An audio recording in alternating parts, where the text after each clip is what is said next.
So you started a blog. Now what? If you've followed me for any amount of time, you know I'm a big believer in monetizing from day one. I mean, think about brick and mortar stores. They start selling stuff the day they open their doors. So why shouldn't you? So how exactly do you turn your blog into an affiliate marketing machine? Well, in today's episode, I'm going to share the first 5 of 10 simple ways to get started today. Welcome to the Affiliate Guy podcast. If you want to grow your income, serve your tribe, and enjoy all the benefits of affiliate marketing and having your own affiliates, you're in the right place. Thanks for joining me today. Now let's get started. So there's a lot of people who start a blog. They've got this intention of creating a profitable business, and it never happens. In fact, that happens for most people. When you first start out, it is so hard to have, we see these people online, right? And they've got a blog and they've got this full suite of products. It's almost impossible to do. So if you're a blogger, if you've got a blog, you have to harness the power of affiliate marketing to immediately start earning money. So in this episode and the next episode, I'm going to share with you 10 simple ways that you can start using affiliate marketing to earn money with your blog. It's a 2-part series. I've used each of these in my blog, and they're super easy to implement. So like I said, this is part 1 of 2. Make sure you subscribe wherever you listen to podcasts, iTunes, Google, Spotify. We're on Spotify now, by the way. Make sure you subscribe and share it with a friend. If you know a blogger out there who's struggling to make money from their blog, or you know somebody who's thinking about starting a blog, share these episodes with them, because this will really help them get started on the right foot. Also, before we jump into the first 5 ways to make your blog an affiliate marketing machine, join our workshop if you haven't. I know I've been talking a lot about it, but it's because it's so awesome. I cannot tell you how amazing this is going. We've got a little over 10,000 people in the workshop right now. I think we just passed it either late last night or early this morning. It's insane. It is absolutely insane, and it is so much fun. I'm having a blast. Like, it's crazy because I'm working crazy hours and getting to fit all this in, but it's so much fun interacting with people. It just started recently, and you can still join. So go to noproductnoproblem.com/workshop and get in the workshop, our No Product, No Problem workshop. It's just been amazing. Yeah, we only do this once a year. So if you miss this, sorry, you can't do the workshop until literally this time next year. Like, we always do it between Memorial Day and Father's Day, every year between Memorial Day and Father's Day. So we're not doing it earlier or later next year. So if you miss it now, it's literally going to be a year. And I don't want you to miss out on that. So let's jump into the first 5 ways to monetize your blog. Again, these are all super simple ways, but so few people do them. All right. Number 1, Amazon links. Amazon is one of the simplest ways to begin monetizing because they literally sell just about everything. I mean, there's a book I just listened to about Amazon. It's called The Everything Store. And that's what they're like, right? You know, that's what Jeff Bezos wanted it to be, was the everything store when he started it. And the Amazon affiliate program is super easy to join, super easy to use. Here's the thing, like, anytime you mention a book, anytime you mention a product, just go to Amazon and grab the affiliate link. What you want to do to make this super easy, because it takes a second, okay, it takes like 10 seconds. Set up SiteStripe. You'll understand when you get in, when you join their program, if you haven't already, set up SiteStripe, and it literally puts it across the top. In fact, I'll do it here real quick. So I'm going to just go to Amazon.com, and I'm going to look up, let's say there's a book that I want to recommend. What book do I want to recommend here on the show? I'm trying to look at my shelf and see. Okay, we'll go with Persuasion by Robert Cialdini. We'll look up Persuasion. Super easy, right? Boom. Click on the book, and at the very top, I've got the SiteStripe for Amazon Associates. Click on text, copy the link, and I can set it up. It is that easy. Now, I need to go add that to my recommended books page, by the way, which you can find mattmcwilliams.com/toolbox. Click on recommended books. And hopefully by the time you listen to this, I'll actually have remembered to add that on there. But yeah, I mean, that's how easy it is. Like in 15 seconds, I can grab this link.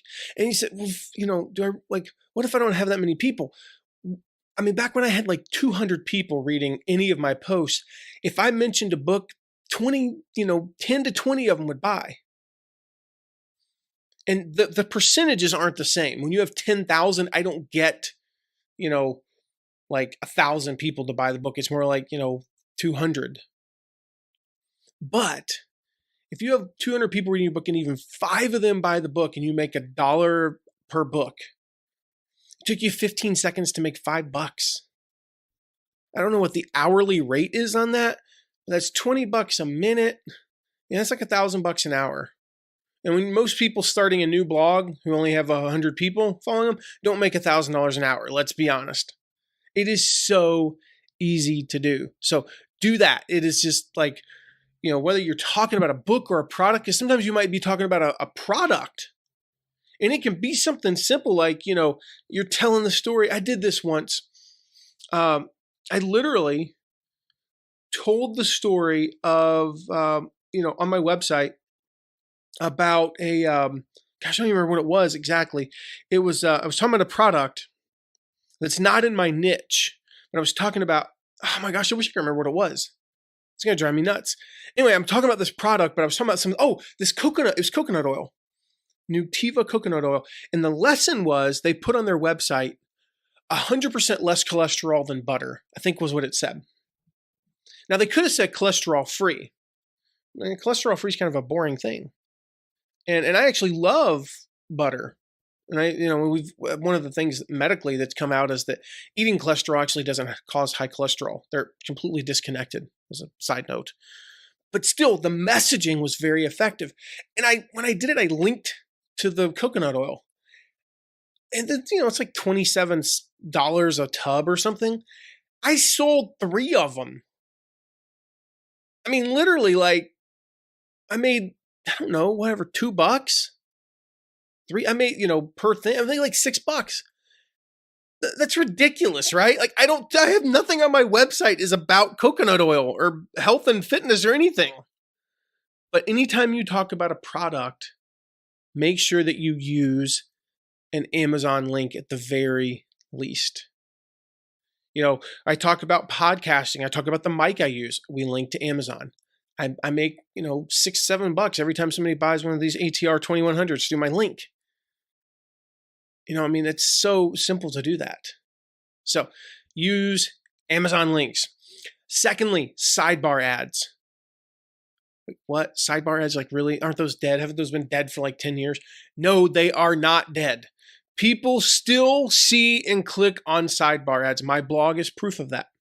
Some of my best traffic comes from the sidebar ads you see on the right side of my post. Now, the key with sidebar ads is to make sure they are relevant to the content on your site. So for instance, my blog is about, I wrote about affiliate marketing, running affiliate programs, online business, right? It doesn't make sense for me to have a sidebar ad about like facial cream.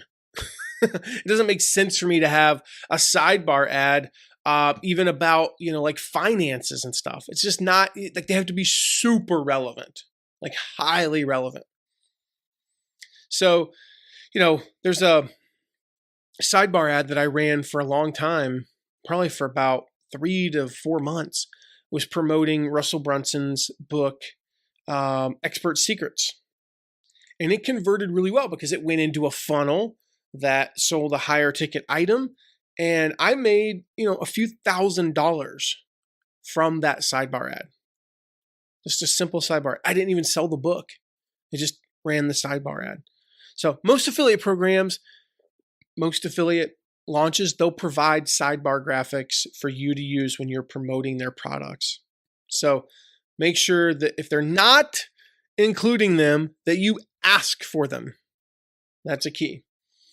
Third, your resources page. Your resources page. And I've done episodes about resources page. I've talked about how to put together a killer resources page. I've actually got an episode coming up in about 2 to 3 weeks where I talk more in depth some of the stuff we've learned about resources pages. So I'll share more about that later, but I'm not going to go into a lot of detail. But your blog should absolutely have a resources page. Here's the best way to learn. I mentioned the URL earlier, actually. Best way to learn how to put together a resources page, go to mattmcwilliams.com/toolbox and just see what I do and copy it. R&D. You're doing R&D. We've talked about this in an episode recently. Rip off and duplicate.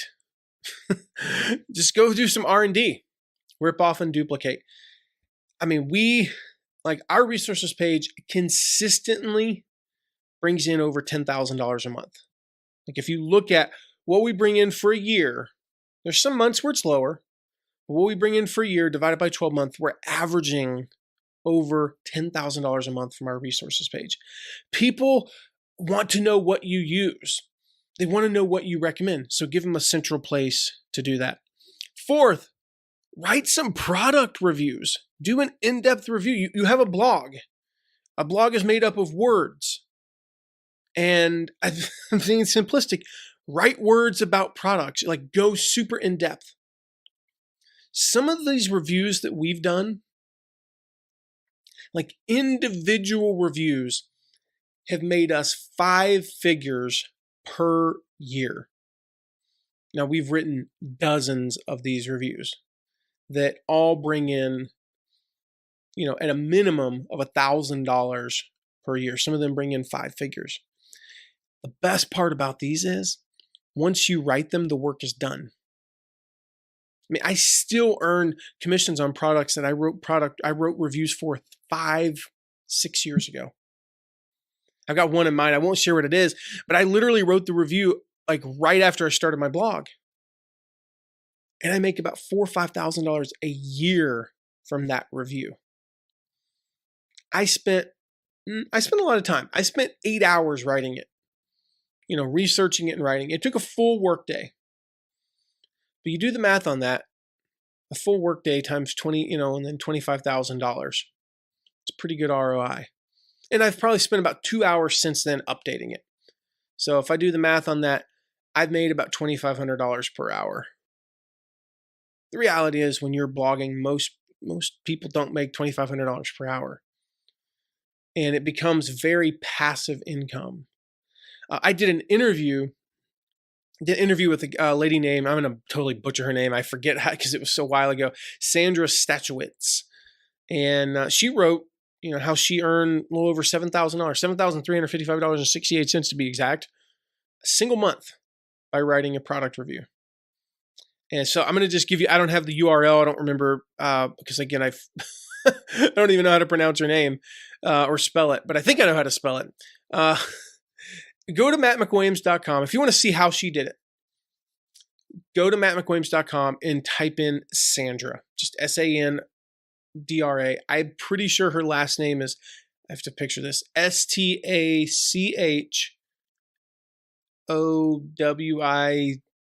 like it's like ZC or C, it'd be CZ. There might be a T in there somewhere. I don't know. I think that's it. Just type in Sandra. I haven't written about many Sandras on my website. And you can actually find the interview I did with her about, how she made over $7,000 in a single month using product reviews. This stuff works. And she shared a couple of things that I still remember because I took them and used them in our business.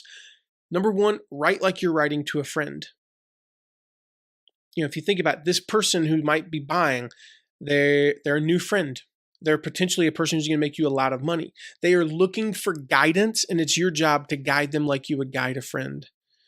And then secondly, give them ways to contact you. So what I took away from her interview is we put live chat on the review page, and we gave them a way to contact us on Facebook. And I mean, it boosted our conversions. Absolutely just like our conversions dramatically skyrocketed. And then we took it to another level. Well, I won't tell you that. Go check out the interview I did with Sandra. But yeah, give them ways to contact you and write like you're writing to a friend. So I've got like a bunch of takeaways in that post. Just go to mattmcwilliams.com, search for Sandra. You definitely want to check that out. And then fifth, our last one for today, and then part 2 will be in here in a couple of days. Product comparison guides. These are great for your readers. So what this is, kind of like a review, but you're comparing multiple products at one time. So you're not just doing a review of the ATR 2100 microphone. You're doing a comparison of the ATR 2100 to the Blue Yeti, to the Heil PR40, to the, whatever, the new thing that Apple, like to your AirPods. I just haven't gotten around to using those. I still use my old Bluetooth wireless headset not headset, but wireless earbuds, because they're so comfy, and the AirPods just, they didn't work. Anyway, so think about where your audience is. Think about where they're at. Maybe you have you have fitness instructors on your list. They need help setting up an email list, because we know that fitness instructors are business owners. They should have an email list. So you have some recommendations that are for beginners. Maybe you have fitness instructors that are just starting out. Some of them are super advanced and some of them are right in the middle. So you could compare MailChimp versus ConvertKit versus Infusionsoft versus Aweber, and then talk about why you might use one or the other. Is one better for a beginner and then another for somebody that's intermediate or advanced? So in this case, I would say, hey, one of the reasons I love MailChimp, MamakWilliams.com/MailChimp, is that you can start off for free. You can have 1,000 subscribers or something for free. And when you're starting off your business, that's a big deal. Can you really afford to pay $50 or $100 a month? Maybe not. So when you're starting off, I recommend them. But if you're past that phase, and we're switching to them soon, I know I've been saying that for 9 months because we just haven't gotten around to it because of some systems. But, MamakWilliams.com/ConvertKit. We recommend them if you're a little bit more advanced and you can afford the money or maybe you're not advanced, but you can afford to spend the money out of the gate. We still recommend them. These product comparison guides are perfect when there's more than one product or tool that might be right for your audience, depending upon a person's circumstances. So there are first 5 ways to monetize your blog from day one. Start putting these into practice, take action on these, and then come back for the next episode and make sure you catch part 2. I'll share the last 5 ways. And make sure you subscribe so you don't miss that episode or any of our episodes coming up. And plus you can go back and listen to our 200 or however many episodes we're on now. I don't even know. It's sad. I have no idea what episode number we're on because we stopped using them due to, iTunes doesn't really like it. So anyway, we're somewhere in the 200s, maybe close to 300 now. But go subscribe wherever you listen to podcasts. Make sure you don't miss an episode. And make sure you check out the No Product, No Problem workshop at noproductnoproblem.com/workshop so you don't miss out on that. It's once a year. It's ending soon, but it's not too late to join. And I'll show you how to get started with affiliate marketing. With that, I'll wrap up and I'll see you in the next episode. Thank you so much for listening today. Remember to check out all of our deep dives into affiliate marketing at theaffiliateguy.tv. And if you have a question, you can ask it at asktheaffiliateguy.com. Who knows? Might end up being featured on this podcast.